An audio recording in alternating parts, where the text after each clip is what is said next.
Bom, pessoal, quando um gás se transforma, ele simplesmente passa de um estado inicial para um estado final. Essa transformação é causada por três variáveis de estado.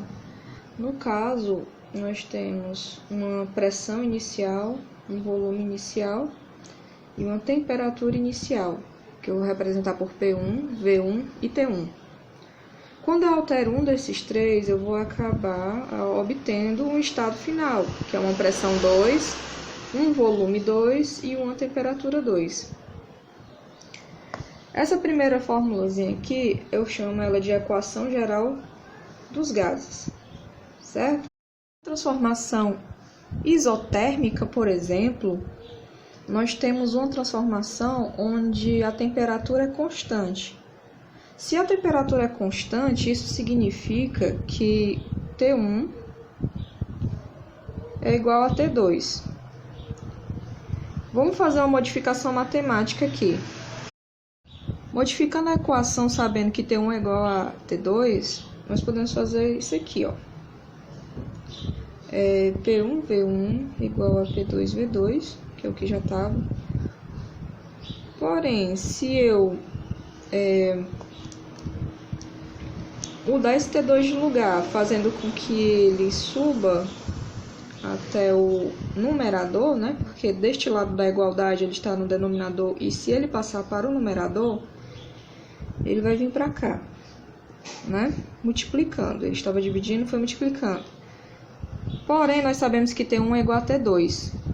Quando nós temos um numerador igual a um denominador, o que a gente faz? Cancela. No final das contas, essa fórmula inicial da equação geral dos gases vai se tornar somente pressão inicial vezes volume inicial igual a pressão final, vezes o volume final, o que simplifica a equação. Novamente, aqui da equação geral, a pressão inicial vezes o volume inicial dividido pela temperatura inicial, pressão final vezes volume final dividido pela temperatura final. Lembrando que essa temperatura aqui sempre é em Kelvin. Da mesma forma que nós fizemos na transformação isotérmica, nós vamos fazer aqui na transformação isobárica. Bem, nós vimos que na isotérmica as temperaturas se cancelam pelo fato delas serem iguais.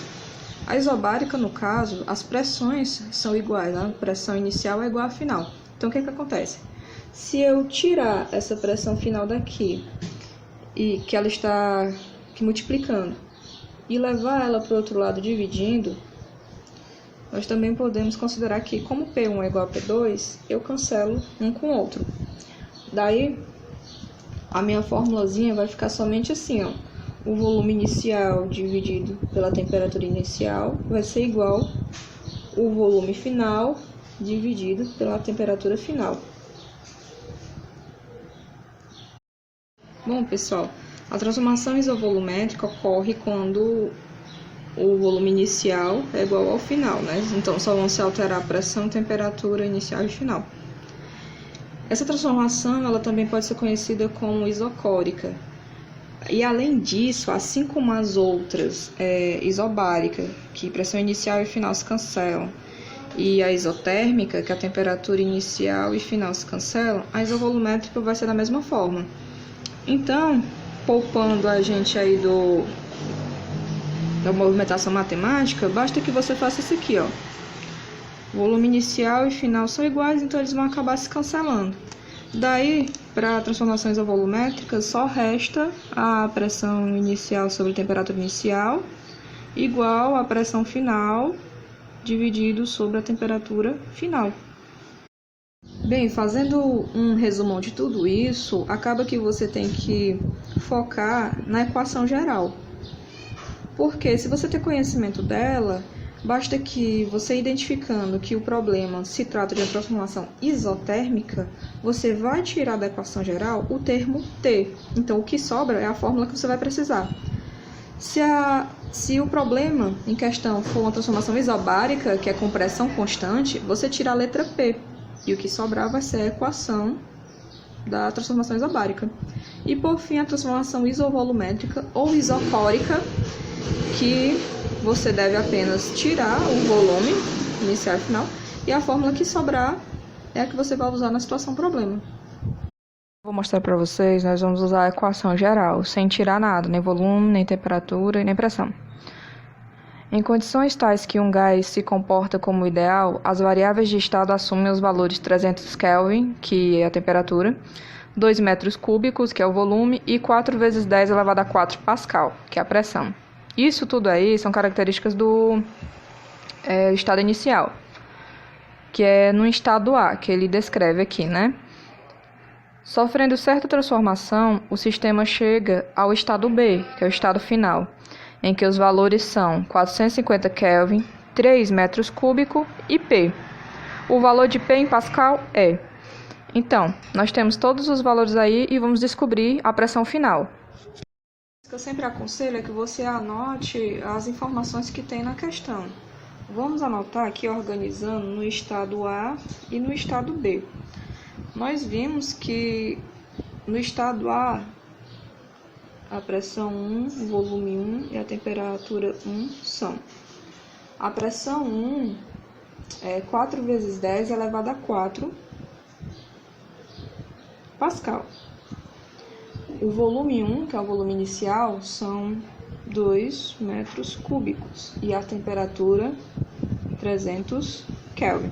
Lembrando que nesse conteúdo, se você receber na questão uma temperatura em Celsius, você tem que modificar para Kelvin. Então, basta que você some ao valor da temperatura o número 273, que aí já está convertido. Na situação B, eu não tenho uma pressão final. Isso aqui é o que eu vou calcular. O volume final é de 3 metros cúbicos e a temperatura final é 450 Kelvin. Eu vou pegar tudo isso aqui e aplicar na fórmula, que é a equação geral dos gases. O pessoal usa um ditadozinho para lembrar isso aqui, que é o pivete 1 e o pivete 2. Em 2018, um aluno disse que era o pivete pervertido, então fica a critério de vocês. Qual é a gracinha que vocês vão fazer para lembrar dessa forma? Então, a pressão inicial é 4 vezes 10 elevado a 4 vezes o volume inicial 2 e a temperatura inicial 300. Isso tudo é igual. Pressão 2 eu não tenho, então repito a letra. O volume 2 é 3 e a temperatura final é 450. Aqui eu já posso fazer o seguinte, eu posso ignorar por enquanto essa potência, 10 elevado a 4, e fazer 2 vezes 4, vai dar 8, né? Então, isso aqui vai ficar 8 vezes 10 elevado a 4, aí eu só faço repetir, sobre 300. P2 vezes 3 é 3P2, então eu já posso colocar aqui 3P2 sobre 450. Basicamente, para terminar isso aqui, você vai fazer uma regrinha de 3. Você faz 3P2 vezes 300, 8 vezes 10 elevado a 4, vezes 450. Para ficar essa continha aqui, pessoal, você faz 8 vezes 450, né? 8 vezes 450 dá 3.600. Então, vamos lá. Você põe 3.600 e esse cara aqui, que é a potência, né? Você só repete. Daí, 300 vezes 3, 900 P2, né? A letra só acompanha. Bem, como eu quero descobrir P2, eu vou deixar ele em evidência. Eu vou deixar ele sozinho de um dos lados da igualdade. Para isso, eu posso dizer que P2 é igual... Aí eu coloco essa coisa enorme aqui do outro lado, né? Porque ele está do lado oposto. Dividido por 900, porque esse cara aqui ele está multiplicando, então ele passa para o outro lado dividindo. Aqui é a mesma coisa, eu só fiz trocar de lado. Eu posso cancelar esses zeros com esses zeros, e daí a gente sabe que 36 por 9 vai dar 4. Aí esse cara eu só repito. Então a pressão final dessa transformação gasosa é 4 vezes 10 elevado a 4 Pascal, que é a unidade de pressão. Na questão anterior, a gente viu que foi usada a fórmula geral, né? Nesse caso aqui, nós vamos usar uma das três que a gente modifica depois que sabe se a situação é isotérmica, isobárica ou isovolumétrica. Em um recipiente fechado, certa massa de gás ideal ocupa um volume de 12 litros, a 293 Kelvin, que é a temperatura. Se este gás for aquecido até 302 Kelvin, que é a temperatura final, sob pressão constante, seu volume será... quando você vê sob pressão constante, você tem que já bater aquela ideia que se trata de uma transformação isobárica.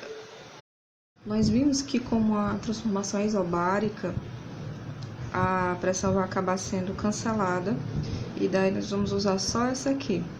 No final das contas, nós devemos apenas substituir esses valores pelos que vem no enunciado e descobrir o que nós queremos através de uma regra de 3.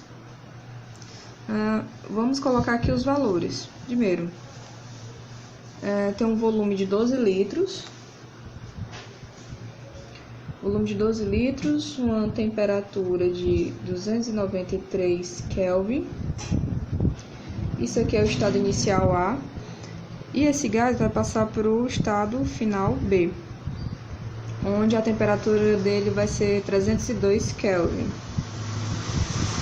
O volume é o que eu quero descobrir, o volume final. A temperatura 302 Kelvin. Isso aqui é o estado inicial, isso aqui é o estado final. Aplicando na formulazinha vai ficar o seguinte: volume 1 é igual a 12 sobre temperatura 1, 293, igual o volume 2 é o que eu vou descobrir, e a temperatura 2 é 302. Como eu falei para vocês, basta vocês utilizarem a regrinha de 3 para resolver essa situação aqui e descobrir o valor de V2. V2 vezes 293 vai dar 293 V2 igual 12 vezes 302, vou fazer uma continha aqui, 302, 12, 2 vezes 2, 4, 0, 2 vezes 3, 6, 2, 0, 3, isso aqui vai dar 4, 2, 6, 3. Então, o volume 2 vai ser 3.624 dividido por 293. Vou fazer isso aqui rapidinho na calculadora. Isso aqui vai dar 12,36. Na verdade, vai dar 12,37. Dá para arredondar. Como isso tudo iniciou em litro, o volume final também vai ser em litro.